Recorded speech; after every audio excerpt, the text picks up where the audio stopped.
हाँ, रावण की तरह नहीं सोच रहे हम। उसको बताऊं क्या है, हाँ साइंटिस्ट, असुर का फर्क ही यही है, वो रावण की तरह सोच रहे हैं। परंतु हम तो एक्चुअली देखा जाए ना, महामाया के भी गर्द में है प्रभु जी। हमें तो अपना कुछ, हम तो क्या बताऊं मैं, क्या बोलूं, क्या शब्द कुछ हो सकता है हम लोगों के लिए। हम हकीकत में कहते हैं ना, भगवान भी शब्दों के परे, हम भी शब्दों से परे,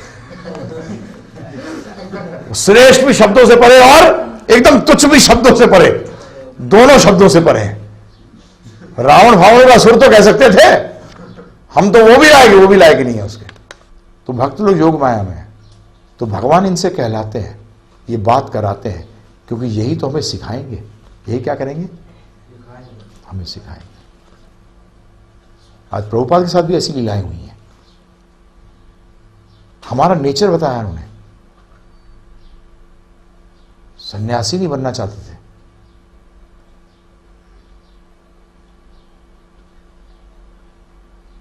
नहीं बनना चाहते थे, उन्होंने खुद लिखा है,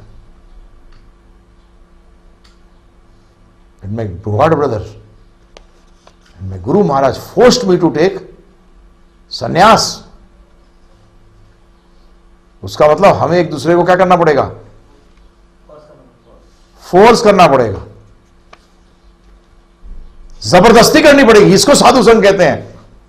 मैंने दीक्षा ले ली, मैं अपना दे, मैं जो बकरी सबसे ज्यादा मैं करती है, सबसे जल्दी कटती है ना। मैं अबे ला इसको यार, लगाओ लाइन पे। हैं हम भी जीवन में मैं बकरी के मां कटने के लिए। तो ये हम कई बार सोचते हैं ना, ऐसे कैसे कर गए ये नित्य पार्षद है। तो भगवान इनको योग माया में डालते हैं। अर्जुन को भी क्या किया था, महामाया में नहीं पड़ा था अर्जुन, योग में माया। भक्त कभी महामाया में नहीं आता, कभी नहीं। शुद्ध भक्त की बात कर रहा हूं। एक्चुअली भक्त, मैं ऐसे बोल भी रहा था, एक्चुअली भक्त अगर रियलिटी में देखा जाए तो एक ही होता है, शुद्ध ही होता है। बाकी तो ठीक है, जो एक बार भगवान के नाम चला गया वो फिर महामाया में नहीं। यहां भी अगर वो भगवान, ये थोड़ा सा डिटेल्ड है डिस्कशन, प्रभुपाद ने भी इस पे बात करी है। ये वैकुंठ है जहां हम हैं, ये वैकुंठ है, पता है आपको, ये वैकुंठ है ये।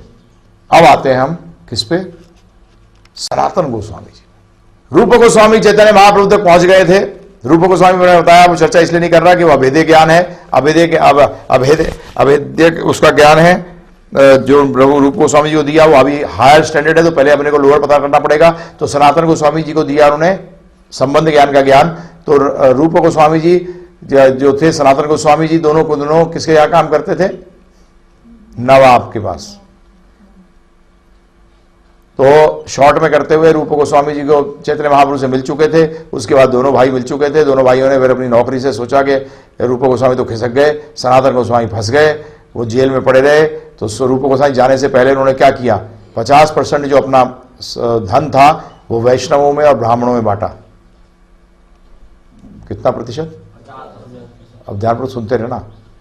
25% उन्होंने रखवाया किसके पास, एक सब्जी वाले के पास, और 25% उन्होंने अपने रिश्तेदारों में बांट दिया।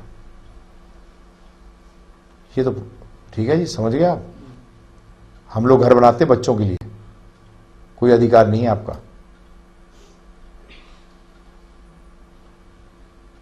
जब भी गुरुड़ पुराण कहती है मरने के बाद सारा धन ब्राह्मण को दे देना चाहिए।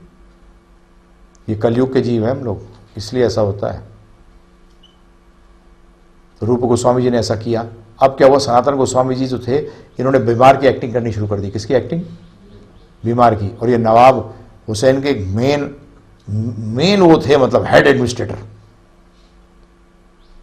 और वह क्या करते थे, घर पे बैठ के भागवत का पंडितों के साथ, ब्राह्मणों के साथ क्या कर रहे थे, चर्चा। तो इस नवाब ने भेजा अपने डॉक्टर को कि जाके देख के आओ क्या हुआ वैद्य को, सनातन गोस्वामी को देख के आओ। तो एक दिन क्या हुआ, घुसे अंदर, सीधे घर में घुस गए इसके, इनके सनातन गोस्वामी जी के। तो दिखा ये तो पंडितों के साथ बैठकर भागवत चल रही है यार। बोले देखो मेरे वैद्य ने बताया तुम्हें कुछ नहीं हुआ, तुम गोली मार रहे हो, काम पे नहीं आ रहे। बोलते आप ये काम किसी और को दे दो, मैं तो नहीं करूंगा। बोलते अरे मैं दुनिया भर में युद्ध करता फिर रहा हूं। ये एक्चुअली छोटे भाई की तरह मानते थे सनातन गोस्वामी, रूप गोस्वामी को। मैं तो दुनिया भर के अंदर क्या करता फिर रहा हूं, युद्ध करता, तुम्हें देखना चाहिए। बोलता नहीं। सनातन गोस्वामी ने फिर मजाक में कहा आप जो चाहो कर सकते हो, आप तो स्वतंत्र हो, आप जिसको चाहो अंदर डाल दो, जिसको बाहर निकाल दो। ऑर्डर दिया सनातन गोस्वामी जी को अंदर कर दो। कहाँ कर दिया? जेल में। रूप गोस्वामी जी ने जेल के अंदर लेटर भेजा। वो अपने आप में इतना समय नहीं है, वो अपने आप में बस एक ही श्लोक था, घुमा के, क्योंकि सीधी लैंग्वेज लिखते तो गड़बड़ हो जाती। और उनको खबर पहुंचा दी कि उस फल वाले के पास मैंने इतना पैसा छोड़ दिया है, इससे इसको घूस खिला, किसको? जेल वाले को। तो सनातन गोस्वामी जेलर के पास पहुंच गए। अब बोले अरे आप तो महान पंडित हो कुरान के, जबकि वो कुछ नहीं जानता था। मक्खन मारने का तरीका क्या होता है? दूसरा उस लायक नहीं है, उसकी बड़ाई करो। उसकी बड़ाई करी, उसको पहले 5,000 सोने की अशर्फियाँ दी। अरे नहीं क्या हो जाए, 2,000 और पकड़ा, 7,000 दी। अभी उसने कहा, बोले अरे प्रभु वो राजा क्या कहेगा? बोले राजा को कहना कि शौच के लिए गया था गंगा किनारे और जो बेड़ियाँ लगी हुई थी, बेड़ियों समेत गंगा में कूद गया, मैंने बड़ा ढूंढा मिला नहीं, मर गया होगा, कहीं बह गया होगा। मैं इस देश में रहूंगा ही नहीं, मैं इस देश से दूर चला जाऊंगा तो तेरे को कभी प्रॉब्लम नहीं आएगी। मेरा आइडिया अच्छा है। रात को बेड़ियाँ काटी, गंगा जी क्रॉस करा दिया। इनके साथ इनका सर्वेंट था, इसका नाम था ईशान। क्या नाम था? ईशान। ईशान के साथ ये गए, इन्होंने पार करके शाम को रात को एक जगह पहुंचे। तो वहाँ जब पहुंचे तो वहाँ क्या हुआ, रहने के लिए रुके एक की जगह। तो वहाँ जो रहने वाली जिसकी जगह थी, मालिक थी, उसके पास एक हाथ देखने वाला था। इन्होंने कहा कि मुझे पार करा दो, तुम्हें पुण्य मिलेगा, जंगल पार करा मुझे। तो उसने क्या किया, इन्हें हाथ देखने वाले ने बताया इनके पास 8 सोने की अशर्फियाँ हैं। तो इसको ये पता लगा, तो इसने एकदम सनातन गोस्वामी बोला आप नहा के आइए, मैं आपको चावल दूंगा, सब दूंगा, आप बनाओ आराम से। तो बड़े ऊंची पोजीशन पे रह चुके थे, तो समझ गए कि यार ये चक्कर क्या है, ये व्यक्ति इतना मेरा आदर क्यों कर रहा है। तो नहा धो के आए, प्रसाद पाने के बाद इनको शक हुआ, ईशान को, ईशान इधर कि तेरे पास कुछ धन है क्या? तो हाँ वो 8 अशर्फियाँ हैं। और मरवाएगा तू। सीधा किसके पास गया? लैंडलॉर्ड के पास, जो उसका मालिक था। उसको बोला कि ये 7 अशर्फियाँ हैं हमारे पास, आप ये ले लीजिए और मुझे ये पार करा दीजिए, आपको बड़ा पुण्य मिलेगा। तो लैंडलॉर्ड भी शॉक्ड, जो मालिक था। उसने कहा अरे ये क्या कमाल हो गया। उसने कहा आपको सच्चे बताऊं, मैं आज रात को आपकी कत्ल करने वाला था। ये 8 अशर्फियों के लिए मुझे मालूम था कि आपके पास 8 अशर्फियाँ हैं, परंतु अब मैं आपसे एक अशर्फी नहीं लूंगा। अब मैं आपसे एक अशर्फी नहीं लूंगा। अब सनातन गोस्वामी क्या कहते हैं उससे, क्यों ऐसा मेरे पे विडंब कर रहे हो, मुझे मरवाना चाहते हो? क्यों? उन्हें जब मेरे पास ये 7 अशर्फियाँ रहेगी तो मुझे आप जैसा फिर दूसरा मिल जाएगा मारने के लिए, इसलिए आप ये सब ले लो। और हम लोग क्या करते हैं, धन को इकट्ठा करते हैं। नहीं नहीं नहीं नहीं, आने दे, इधर से भी कुछ ऐड दे, थोड़ा सा इधर हवा आ रही है, अभी इधर नोट इधर भी डाल दे थोड़ा सा, है ना। सनातन गोस्वामी क्या कर रहे हैं, 25,000 सोने की अशर्फियाँ, सोचो कम होती है प्रभु जी? 25% थी, 2,50,000, 10 लाख बोलते थे अशर्फियाँ छोड़ के गए थे। तो उन्होंने रात को क्रॉस करा दिया। सनातन गोस्वामी जी इलाहाबाद तक पहुंचे। इलाहाबाद में कौन बैठे हुए थे? चैतन्य महाप्रभु। रास्ते में ही अपनी एक और जगह रुके, वहां उनका जो बहन का हस्बैंड, हाँ जीजा जो थे, वो एक बहुत पोजीशन, टॉप पोजीशन पे थे गवर्नमेंट के, और टॉप पोजीशन पे मिलने आए। बोलते यार ये क्या तूने हालत बना रखी है, ये बदल, जेंटलमैन बन जा। क्या बन जा? कपड़े वपड़े बदल। जेंटल प्रभुपाद लिखते हैं अपने तात्पर्य में, उसमें लिखते हैं जेंटलमैन बोलते हैं कि जेंटलमैन बन जा। ने कहा मैं जैसा मैन हूं वैसे ही ठीक हूं, मुझे तो सिर्फ यहां से पहुंचवा दे, वहां तक पार करवा दे। तो आदमी भेजे, ईशान को बोला तेरे पास एक सोने की अशरफी है, अब ये तू ले और तू वापस जा। उसके बाद क्या हुआ, वो अपने आप अकेले, परंतु जबरदस्ती करके एक कंबल दे ही दिया, किन्होंने, उनके जीजा ने एक कंबल दे दिया।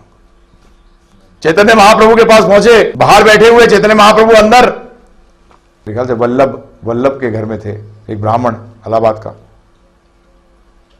चैतन्य बाहर चंद्र ने कहा जाओ, बाहर एक साधु आया हुआ है, भक्त आया हुआ है, उसको लेके आओ अंदर। लो जी, पता चल गया। हाँ हाँ, उनको पहले भगवान है, सब जानते हैं। फिर बाहर गए, वो व्यक्ति देखने, वापस आते हैं, नहीं कोई नहीं है, नहीं बाहर देखते दरवाजे के साथ बैठा हुआ है। अरे वो तो कोई मुसलमान है। क्या है? मुसलमान है। उन्हें उसी को लेके अंदर। जैसे वो अंदर आए, क्या हुआ, गले मिले और आंसू से अश्रुपात, दोनों के अंदर कृष्ण प्रेम जबरदस्त प्रभाव फैलने लग गया। फिर चैतन्य महाप्रभु ने कहा जाके अब तू जेंटलमैन बन के आ, क्योंकि दाढ़ी उनकी बड़ी हो रही थी, बाल बड़े थे। तो हमारा जेंटलमैन बनना क्या है, ये जो ऐसे है वो जेंटलमैन है, बाकी सब क्या है, बैंड बैंड। हाँ, तो करा दिया, क्या करा दिया, ये प्रभुपाद जी लिखते हैं अपने तात्पर्य में इस श्लोक के अंदर, क्या जब भी हमारे भी एक शब्द यूज किया है प्रभुपाद ने के, इसका असली मतलब हिप्पी है। हमारे पास भी ऐसे हिप्पी आए थे, तो हमारा सिंपल सिस्टम था जेंटलमैन बन जाओ। क्या बन जाओ, जेंटलमैन। हरि बोल, कोई टेंशन नहीं कि कट ये स्टाइल से हो, अरे यार बड़ा बेकार नाई, तूने क्या कर दिया, गलत काट दिया। मेरा ज्यादा ज्यादा क्या करता है, टकला ही काटता है, ठीक है, ये तो बाल ही बनाते रहो, स्टाइल करते रहो। तो जेंटलमैन बना दिया। प्रसाद प्रसाद पाया, कहीं गए तो बार बार चैतन्य महाप्रभु सनातन गोस्वामी ने देख लिया कि बार बार मेरा कंबल देख रहे हैं, मेरे नए कंबल से खुश नहीं है। पहले तो इससे पहले क्या हुआ, उन्होंने ब्राह्मण ने उनको नहलाया वलाया तो नए कपड़े दिए, बोले नहीं मैं नहीं लूंगा। तो चैतन्य महाप्रभु बड़े खुश हुए, मुझे पुराना कोई अपना धोती दे दीजिए। तो पुरानी पहनी हुई धोती थी, उसको दो में फाड़ दिया, एक को ऐसे लपेटा और एक को ऐसे डाल लिया, बस। और हम छोटा ही बहुत।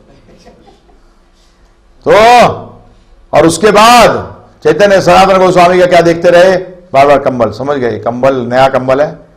तो दशाश्वमेध घाट पे गए, कौन, सनातन गोस्वामी।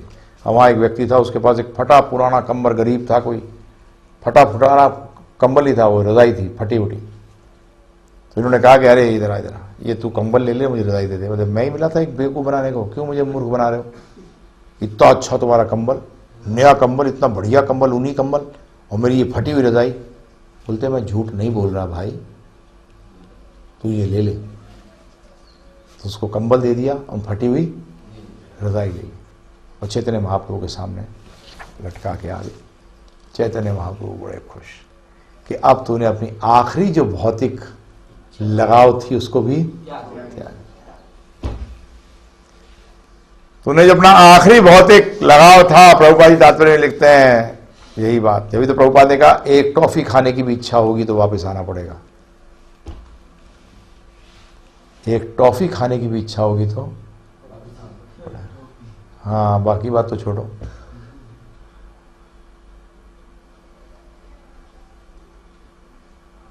अब सनातन गोस्वामी जी अपने दांतों के बीच में तिनका लगाकर क्या करते हैं, देखिए ध्यानपूर्वक सुनिए। ये है ना असली जीवन, भगवान की कथा सुन रहे हैं, है ना प्रभु जी, आनंद ले रहे हैं, गाय हो दूध लगाया पी गए, रोटी की भी जरूरत नहीं है। रघुनाथ दास गोस्वामी तो दूध पी के ही जीते थे, है ब्रो जी।